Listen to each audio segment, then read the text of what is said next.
আপনাদের আগের ভিডিও দেখিয়েছিলাম যে কম জায়গা ড্যাম্প হলে মানে ড্যাম্পটার পরিমাণ যদি কম থাকে সেখানকার জন্য হাইড্রোলক কেমিক্যাল ইউজ করার জন্য আমি আগের ভিডিওতে আপনাদেরকে দেখিয়েছিলাম। ঠিক আছে, এবার বেশি জায়গা ড্যাম্প হলে সেই জায়গার জন্য কি কেমিক্যাল ইউজ হবে সেটা আপনাদের দেখানোর জন্য এই ভিডিওটা করা। সেটা হচ্ছে ডিবি2কে। ঠিক আছে, ডিবি2কে হচ্ছে 3 কেজির একটা প্যাক থাকে, একটা 15 কেজির প্যাক থাকে। ডিবি2কেটা হচ্ছে 2 কেজি পাউডার, 1 লিটার একটা লিকুইড থাকে ওর মধ্যে। তো সেটা ভালো করে মিক্সড করে নিতে হবে।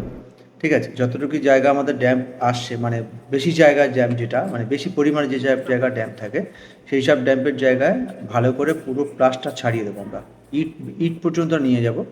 ঠিক আছে, এবার যতটুকু ড্যাম্প থাকবে তাছাড়া 1-1.5 ফুট 2 ফুট আমরা বাড়তি করে ছাড়াবো। এইবারে সেখানে আমরা ফার্স্ট কোট আমরা ড্যাম্প ব্লক 2কে ইউজ করবো। ওই 3 কেজি বা 15 কেজি যে প্যাক পাওয়া যায় নর্মালি সেগুলো আমরা নেব। যতটুকু জায়গা ড্যাম্প থাকবে সেই পরিমাণ মতো আমরা নিতে পারবো। ঠিক আছে, এবার সেখানে আমরা ড্যাম্পের যে কেমিক্যাল কথা বললাম যেটা ড্যাম্প ব্লক 2কে, সেটা 2 কেজি যে ধরুন 3 কেজি যদি আমরা নিই, ধরুন পার স্কোয়ার ফিট হচ্ছে আপনার 7 স্কোয়ার ফিট মতো আসবে। তো যদি আমাদের 20-21 স্কোয়ার ফিট মতো হয় তাহলে 3 কেজির মধ্যে হয়ে যাবে। তো 2 কেজি সিমেন্ট আর 1 কেজি লিকুইডটা ভালো করে মিক্সড করব।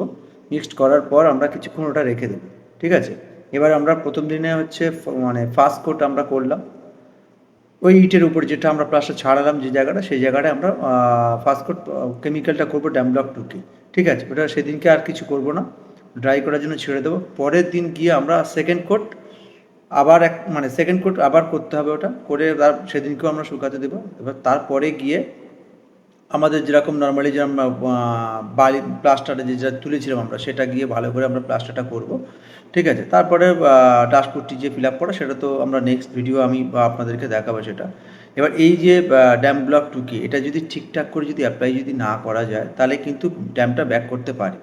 এবারে অনেকের ক্ষেত্রে অনেকেই আমরা দেখেছি অনেক ক্ষেত্রে ভুল করে অনেকে, সেটা হচ্ছে এই যে অনেকে আগে লিকুইডটা দিয়ে দেয় তারপরে হচ্ছে পাউডারটা দেয়, তো তখন মিক্সড করতে অনেকটা প্রবলেম চলে আসে।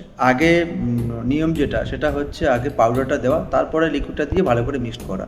তবে গ্লাভস পরে নেওয়াটা সব থেকে ভালো, কারণ কেমিক্যালটা এতটা বেশি হার্ড যে লাগলে খুব সহজে উঠতে চায় না। ঠিক আছে, আর সবসময় আমরা চেষ্টা করব যে রাফ ইউজ করা যে ব্রাশগুলো সেগুলো দিয়ে কেমিক্যালটা অ্যাপ্লাই করা, তাহলে কী হবে ব্রাশটা অ্যাপ্লাই করার পর আমাদের ফেলে দিলেও কোনো সমস্যা নেই, কারণ নতুন নতুন ব্রাশ দিয়ে যদি করা যায় তাহলে কিন্তু এটা আবার জমে যাবে, ওটাকে ফেলে দিতেই হবে। তো আমরা সবসময়ের জন্য এটা মাথায় আমাদের থাকবে যে আমরা ড্যাম ব্লক 2কেটা কীভাবে ইউজ করবো সেটাই আপনাদেরকে দেখাচ্ছি, সেই ভিডিওটা আপনাদের দেখানোর জন্য এই ভিডিওটা করা। ঠিক আছে, আপনাদের সবাইকে ধন্যবাদ ভিডিওগুলো দেখার জন্য।